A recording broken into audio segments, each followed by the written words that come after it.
Wewe ambaye uliyekimbiwa, bila shaka utasoma suratu Duha biadadi ismil ghaibi, kwa idadi ya jina la mtu aliyokimbia, au kwa idadi ya jina ya kitu ambacho kilichotoweka.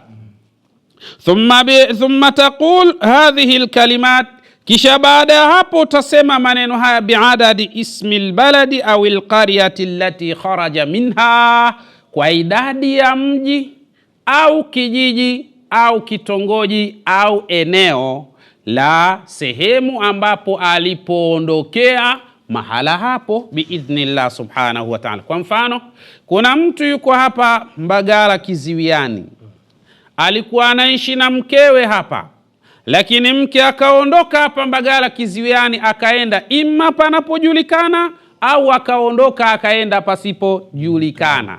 Basi tutachokifanya, tutachukua hisabu ya Mbagala Kiziwiani, ndipo mahala alipoondokea biidhnillah subhanahu wa ta'ala. Tutasoma maneno gani? Yani wakati huo unasoma surati Duha kwa hisabu ya mtu aliyekimbia. Hapo hapo ukimaliza ile hisabu utasoma maneno haya kwa hisabu ya mji alipotoka biidhnillah. Utasema ya jami'an nasi liyawmin la raiba fi, utasema ya jami'an nasi liyawmin la raiba fi ijma'ani au ijma'a fulana. Hapa unamtaja yule mtu fulani ambaye aliondoka, ila baladi fulani, hapa unataja mji alioondokea, wa baiti alladhi kharaja minha ya arhamar rahimin. Hii utasoma kwa hisabu ya mji biidhnillah subhanahu wa ta'ala. Wa takraru hadha al'amala, na utarejea amali hii 7 ayyam, kwa muda wa masiku 7. Fa innal ghaiba yarji'u biidhnillah subhanahu wa ta'ala, alotoroka anarudi haraka sana kwa idhini yake Allah subhanahu wa ta'ala. Huu ndio utaratibu wa kufanya kwa nyinyi ambao mmekimbiwa na waume zenu, au nyinyi ambao mmekimbiwa sana na wake zenu, lakini kadhalika na wale ambao walokimbiwa na watoto wao hawajui mahala walipo. Huu ndio utaratibu sahihi kabisa wa kufanya biidhnillah, ili mambo yaweze kwenda katika mustawa na hali ya aina yake. Hakuna ukimbiana tena, wala hakuna kutorokana hapa. Lazima watu wakae pamoja, watengeneze maisha pamoja, na watengeneze familia kwa usahihi biidhnillah subhanahu. Assalamu alaikum wa rahmatullahi wa barakatuhu. Wa alaikum salam wa rahmatullahi wa barakatuhu. Alhamdulillah wassalatu wassalamu ala khairil anbiya Sayyidina Muhammadin wa ala alihi wa sahabatihi ajma'in, amma ba'd. Imma ba'da ya kumshukuru Allah subhanahu wa ta'ala na kuzihitaji ziada ya rehma na amani zimshukie kiongozi wa umma Bwana Mtume Muhammad sallallahu alayhi wasallam, mtume ambaye Allah subhanahu wa ta'ala anasema kupitia ndani ya kitabu kitukufu cha Qur'ani, anasema wama arsalnaka illa rahmatan lil alamin. Ikhwani, ndugu zangu, tukiwa katika jukwaa letu hili, na alhamdulillahi rabbil alamin, wametoka hapa wageni wetu kutuzungumzia katika habari za ndoa, lakini kadhalika na changamoto mbalimbali za ndoa.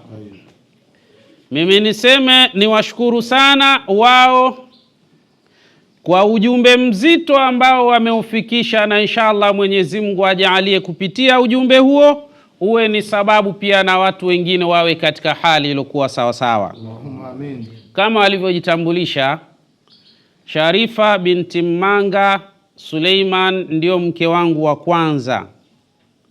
Tuna miaka 25 tupo katika ndoa. Kwa hiyo yapo mambo ambayo yamejiri baina yetu, misukosuko ya hapa na pale haikosi, lakini kadhalika vile vile furaha tele zimekuwa zikipatikana biidhnillahil karim. Lakini kadhalika Fatima binti Abi Bakari au binti Abu almaarufu Bilibili, naye pia huyu ni mke wangu wa tatu. Kuna wa pili ambaye yeye ana majukumu mengine ambapo hakuweza kuhudhuria. Kwa hiyo nao watatu, bado nafasi moja. Hii moja ndio nipo katika kutafuta nani ananifaa. Ndio iko hivyo mzee. Kwa hiyo inshallah biidhnillah subhanahu wa ta'ala, nataka nami nikazie kidogo katika ile mada ambayo iliyozungumzwa hapa. Maana amezungumza sana upande wa kina mama, kina dada, wajitahidi sana kuwa makini, wasisikilize sana baadhi ya jumbe zinazotoka katika mitandao. Kuna baadhi ya watu kazi yao wao ni kutaka kuharibu ndoa za watu, kwa kuwa wao za kwao walishaziharibu, basi wanakuletea fikra na mawazo ya wewe pia uharibu ndoa yako ili wewe ufanane na yeye namna jinsi ambavyo alivyo. Ndio utasikia wanaume wote ni mbwa. Utasikia katika vitu ambavyo mimi siwezi kuthamini, ni mwanamume siwezi kumthamini. Utasikia katika kitu ambacho natakiwa uwe na akili timamu, kaa na huyo mwanamume kwa akili timamu. Ukiona tu vipi, achana naye, kwani ulikutana naye, si umekutana naye ukiwa mtu mzima. Utasikia maneno ya namna hiyo yanatoka katika vinywa vya wanawake ambao wao wenyewe tayari wameshaharibu ndoa zao. Kwa hiyo hawakutaki mema wewe ambaye upo katika ndoa yako, wanataka na wewe uharibikiwe uwe kama walivyo wao. Hii ni hatari sana sana sana. Kwa hiyo akili kumkichwa, inatakiwa uwe na tafakuri ya kina kabisa. Ndugu zangu, nataka nikueleze maneno matano, maneno ambayo lau kama utayasema maneno haya kumwambia mkeo, haya maneno huwa yanavuka katika kuta za ad-dimagh, za ubongo wa mkeo, na moja kwa moja maneno haya huwa yanakwenda kufanya taaziz, na hivyo kuzalisha aina ya hormone ambayo inaitwa ad-dopamine pamoja na hormone ya al-oxytocin, kwa ajili ya kutengeneza hamasa na hari, na huyu mwanamke kujisikia furaha ya hali ya juu biidhnillah. Lau kama unataka mmiliki mkeo awe vizuri kabisa na awe ni mtu ambaye anakusikiliza sana, anakupenda sana, anakujali sana, anakuheshimu sana, basi dili sana na haya maneno matano. Bila shaka yatakuwa ni mujarrab sana biidhnillah subhanahu wa ta'ala. Neno la kwanza ambalo linamfanya mwanamke akuheshimu sana, akujali sana, akukumbuke kila hatua, lakini kadhalika na kuheshimu kupita maelezo,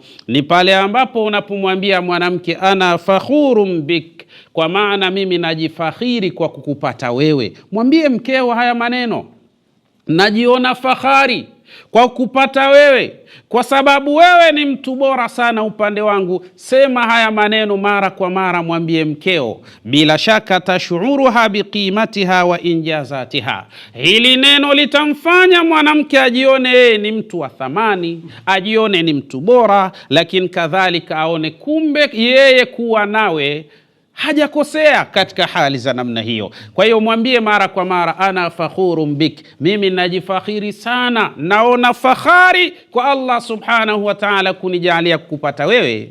Kwa nini nisiwe na fahari bwana? Sema maneno, mwambie mkeo, yanapenya katika kuta za ubongo wake na kuzalisha hormone ya al-oxytocin, hivyo mwili wake unajisikia faraja, unajisikia amani, anajisikia furaha ya hali ya juu. Utamuona ananenepa, utamuona anapendeza, ananawiri kwa maneno mazuri yanayotoka katika kinywa chako. Hili ni neno namba moja. Lakini neno la pili, mwambie ashuru bil amani maaki. Mara kadhaa mimi najisikia sana kuwa na amani pale ambapo ninapokuwa pamoja nawe. Yani ukisema haya maneno, kalimatul aman, maneno ya amani haya, ukamwambia mkeo najisikia faraja, najisikia furaha zaidi, nahisi amani pale ambapo ninapokuwa pamoja nawe. Haya ni maneno yanapenya katika kuta ya dimagh ya ubongo wa mkeo na kwenda kuzalisha homoni ya ad-dopamine. Hivyo anajisikia pale alipo ni sehemu ya faraja, ni sehemu ya amani, ni sehemu ambayo bila shaka inayomjali na kumuona yeye ni mtu bora katika hali ya aina kadha. Maneno haya tunayasema kwa wake zetu, au tunasema wakati ule tunapowataka ili waingie katika ndoa, alafu habari imeishia hapo? Kuna watu wako hivyo mzee, akiwa anatongoza haya maneno yote anasema, akisha muoa yule mwanamke akamweka ndani, subhanallah, yeye anapata maneno ya kejeli, tuna maneno ya hovyo hovyo yasiokuwa na kichwa wala miguu. Wallahi hii ni hatari sana. Tuwe na maneno mazuri, tuwaambie wake zetu mambo yaweze kwenda katika hali iliyokuwa sawa sawa. Na Mtume anasema hata kule kutabasam ni sadaqa. Tabasam mbele ya mkeo mara kwa mara, onyesha tabasam yako. Tabassumuka liwajhi akhika laka sadaqa. Mtume anasema kule kutabasam nako ni nini? Ni sadaqa. Sasa kuna mtu akiingia ndani tu, yani tayari yani kitendo cha kugonga mlango anaingia ndani, mkewe anajua ni mumewe ndo anaingia hapo ndani. Subhanallah. Kwanza wanatafuta namna ya kujiweka vizuri kwanza. Simba anaingia sasa, atakula watu ndo maana yake. Yani hatari sana. Wewe mume gani sasa wa namna hiyo? Hebu kuwa mpole, kuwa ni mtu safi kwa mkeo biidhnillah subhanahu wa ta'ala. Kwa neno la pili linalofungua ubongo wa mwanamke na kumfanya kujisikia amani zaidi ni pale unapomwambia kiukweli kabisa, mimi naona najisikia amani sana pale ambapo ninapokuwa pamoja nawe. Lakini neno la tatu, mwambie uhibbu tariqata tafkirik. Wallahi ninapenda sana namna unavyofanya kazi zako, jinsi unavyoosha vyombo. Wallahi napenda sana namna unavyopika chakula, ninapenda sana namna unavyofanya kadha, ninapenda sana yale matendo yako ambayo unayoyafanya. Ukifanya hivi, huyu mwanamke atajisikia amani, atajisikia furaha na ataona mahala alipo ndipo biidhnillah subhanahu wa ta'ala. Sio ukali tu na kumwekea mipaka isiyo na sababu za maalum. Wewe ni mtu wa hovyo hovyo tu. Jitahidi sana kuwa mtu bora. Mwambie napenda zile njia ambazo nazopita na tafakuri yako, lakini sifia akili yake. Mwambie mashaallah, mke wangu una akili wewe, tena una akili sana, na mambo mazuri yanakwenda kutokana na mfumo wa akili zako. Sasa baadhi ya wanamume kila siku anamtoa akili mkewe. Hivi una akili wewe? Wewe katika wanawake wenye akili una akili kweli wewe? Kwa nini? Kwa sababu mkewe kamuomba hela akanunue kitenge, basi pale pale anamtoa akili. Una akili wewe? Badala uzungumze vitu tufanye maendeleo, wewe fikra yako ni kuvaa tu. Una akili wewe? Hili suala la kumtoa mwanamke akili ni jambo baya sana. Hebu mtengenezee, heshimu akili yake, heshimu dhakaa yake. Yani fikra zake zipe heshima. Hata kama zile fikra unazikataa, kuna namna nzuri sana ya kuzikataa zile fikra. Sio unamwambia hivi, una akili sawa sawa kweli wewe? Si sawa.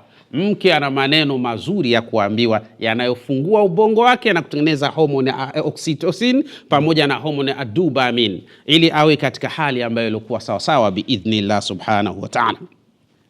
Lakini neno la nne ambalo ni bora sana kwa mwanamke anapenda sana kulisikia, ana astami'u ilaik, ni pale ambapo unapomwambia mkeo, mimi nakusikia wewe, nakusikiliza wewe, unasemaje katika hili jambo? Yani una mpango fulani, ule mpango unaufikisha kwa mkeo, alafu unamwambia nakusikiliza pia fikra zako na mawazo yako katika huu mpango ambao tulikuwa nao. Je, wewe unauonaje? Mwambie mkeo katika hali za namna hii.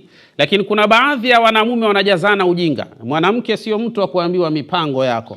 Mwanamke ni mtu ambaye hatakiwi kabisa kujua hata mshahara unalipwa kiasi gani. Uongo. Na hili ndio linaharibu ndoa nyingi. Mke anatakiwa ajue mshahara unaupataje na unautumiaje. Mke anatakiwa ajue katika hali iliyokuwa sawa sawa biidhnillah.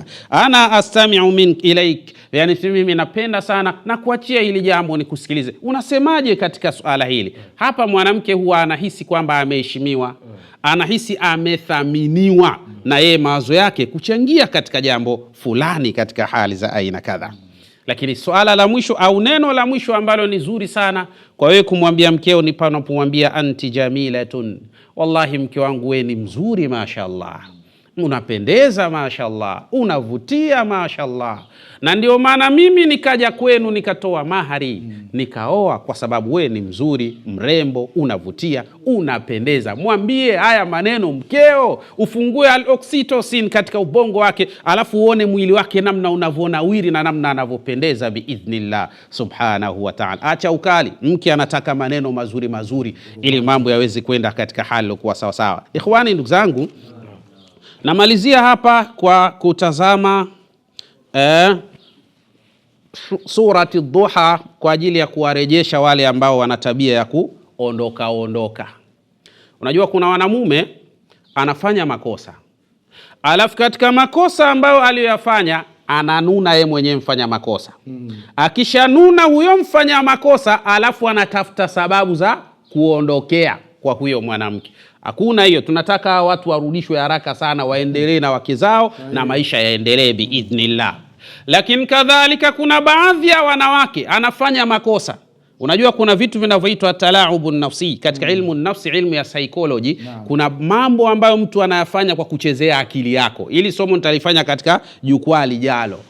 Sasa huyu tunataka yule ambaye mwanamke anafanya makosa, alafu anavimba, ananuna yeye mwenyewe, alafu anamkimbia mumewe. Hakuna hiyo, hapa ni kurejeshwa tu pale pale kwa mume wake na maisha yaendelee biidhnillah subhanahu wa ta'ala. Tunasema hivi, ad-du'a huwa miftahu kulli khairin, yani dua ndio ufunguo wa khairi zote kabisa. Walilmusaadati fi istirja'i man kharaja au raddi dhalla, lakini kadhalika na dua ndio ina msaada mkubwa sana wa kumrejesha yule ambaye aliyekukimbia au kurejesha kile ambacho kilichokupotea.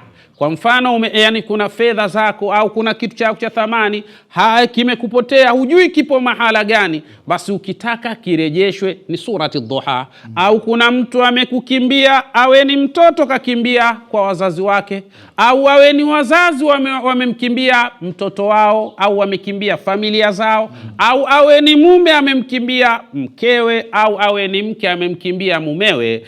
Hapa sasa ndio kwenye muarobaini unaoweza kutibu suala hili tawan wa karaha. Akitaka atarudi, hakutaka atarudi. Ni surati Dhuha tu katika utaratibu ufuatayo. Waddu'a yurafiquhu sa'yu wal bahthu, lakini na dua namna ilivyo huwa inaambatana sambamba kabisa na kuliendea lile jambo ambalo wewe unalitaka. Wal bahthu, na kufanya tafiti pia. Wakati unafanya dua, mtu arejee nyumbani kwako, fanya na tafiti pia, yuko wapi mtu huyo, ili mambo yaweze kwenda katika hali iliyokuwa sawa sawa. Au tawasuli ma'al ghaibi, au kadhalika, au kufanya mawasiliano na mtu aliyotoweka, aliyopotea, ma'a husni dhanni billah, pamoja na dhana njema kuzipeleka kwa Mwenyezi Mungu Subhanahu wa Ta'ala. Sasa nini ufanye? Unafanya katika hali ifuatayo: liqiraati surati Dhuha, katika kuisoma hii suratu Dhuha, kwa maana wadhuha wallayli idha saja ila akhiriha. Atharun adhimun, kuna athari kubwa sana fi nafsi, katika nafsi ya mtu. Fahiya tab'athu tumanina, kuisoma hii surati Dhuha, jambo la kwanza huwa inatengeneza utulivu. Watuaddu min almujarrabati allati yalja'u ilaiha alkathirun, na bila shaka imefahamika na kutambulika ya kwamba surati Dhuha ni katika sura ambazo zimefanyiwa majaribio ya mara kwa mara na watu wengi, kuwarejesha watu wao waliowakimbia au kurejesha vitu vyao vilivyopotea. Mara kwa mara ni jambo limefanyiwa majaribio na natija ikawa nzuri sana, watu wakapata yale ambayo wanayokusudia biidhnillah subhanahu wa ta'ala. Tena inda fuqdani shay, pale ambapo kinapokosekana kitu, au duaullahi liraddi ghaibin, au kadhalika kumwomba Allah subhanahu wa ta'ala kwa ajili ya kumrejesha aliyotoweka, au shakhsin kharaja, au kwa ajili ya kumrudisha mtu ambaye aliyekimbia mahala hapo. Utasoma kwa utaratibu gani? Utasoma kwa utaratibu huu. Tunasema taqra'u surata Dhuha, wewe ambaye uliyekimbiwa, bila shaka utasoma suratu Dhuha biadadi ismil ghaibi, kwa idadi ya jina la mtu aliyokimbia, au kwa idadi ya jina ya kitu ambacho kilichotoweka. Thumma taqul hadhihi alkalimat, kisha baada ya hapo utasema maneno haya biadadi ismil baladi au alqaryati allati kharaja minha, kwa idadi ya mji au kijiji au kitongoji au eneo la sehemu ambapo alipoondokea mahala hapo biidhnillah subhanahu wa ta'ala. Kwa mfano, kuna mtu yuko hapa Mbagala Kiziwiani, alikuwa anaishi na mkewe hapa, lakini mke akaondoka hapa Mbagala Kiziwiani akaenda imma panapojulikana au akaondoka akaenda pasipojulikana. Basi tutachokifanya, tutachukua hisabu ya Mbagala kiziwiani, ndipo mahala alipoondokea biidhnillah subhanahu wa ta'ala. Tutasoma maneno gani? Yani wakati huo unasoma surati Duha kwa hisabu ya mtu aliyekimbia. Hapo hapo ukimaliza ile hisabu utasoma maneno haya kwa hisabu ya mji alipotoka. Biidhnillah utasema ya jami'an nasi liyawmin la raiba fi. Utasema ya jami'an nasi liyawmin la raiba fi ijma'ani au ijma'a fulana. Hapa unamtaja yule mtu fulani ambaye aliondoka, ila baladi fulani, hapa unataja mji alioondokea, wa baiti alladhi kharaja minha ya arhamar rahimin. Hii utasoma kwa hisabu ya mji biidhnillah subhanahu wa ta'ala. Wa takraru hadha al'amala, na utarejea amali hii 7 ayyam, kwa muda wa masiku 7. Fa innal ghaiba yarji'u biidhnillah subhanahu wa ta'ala, alotoroka anarudi haraka sana kwa idhini yake Allah subhanahu wa ta'ala. Huu ndio utaratibu wa kufanya kwa nyinyi ambao mmekimbiwa na waume zenu, au nyinyi ambao mmekimbiwa sana na wake zenu, lakini kadhalika na wale ambao walokimbiwa na watoto wao hawajui mahala walipo. Huu ndio utaratibu sahihi kabisa wa kufanya biidhnillah,